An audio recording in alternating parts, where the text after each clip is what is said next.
Muda mfupi uliopita kupitia kwenye mtandao wa kijamii wa Truth Social, Rais wa Marekani Donald Trump ametoa kitisho kipya baada ya mazungumzo kati ya Marekani na Iran kushindwa kufikia makubaliano kule Islamabad, Pakistan. Sasa kupitia mtandao huo ameandika hivi: kwa hiyo basi ndivyo ilivyo, mkutano ulienda vizuri, mambo mengi yalikubaliwa, lakini jambo moja muhimu zaidi, lile la nyuklia, halikufikiwa makubaliano.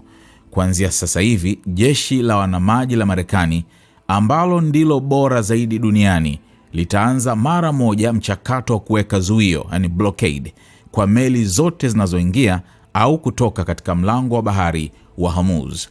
Kwa wakati fulani tutafikia hali ambapo kila mtu ataruhusiwa kuingia na kutoka, lakini Iran haijaruhusu hilo litokee kwa kudai tu kwamba huenda kuna mabomu ya majini mahali fulani, jambo ambalo hakuna anayejua isipokuwa wao wenyewe. Huu ni unyanyasaji wa kimataifa, world extortion, na viongozi wa nchi hasa Marekani hawatakubali kunyanyaswa kwa njia hiyo. Pia nimeliagiza jeshi la wanamaji kuchunguza na kuzuia meli yoyote katika maji ya kimataifa ambayo imelipa ada kwa Iran. Hakuna mtu atakayelipa ada isiyo halali na bado apate usalama katika bahari kuu. Pia tutaanza kuyaangamiza mabomu ya majini yaliyowekwa na Iran katika mlango huo wa bahari. Raia yeyote wa Iran atakayefyatua risasi dhidi yetu au dhidi ya meli za amani ataangamizwa kabisa.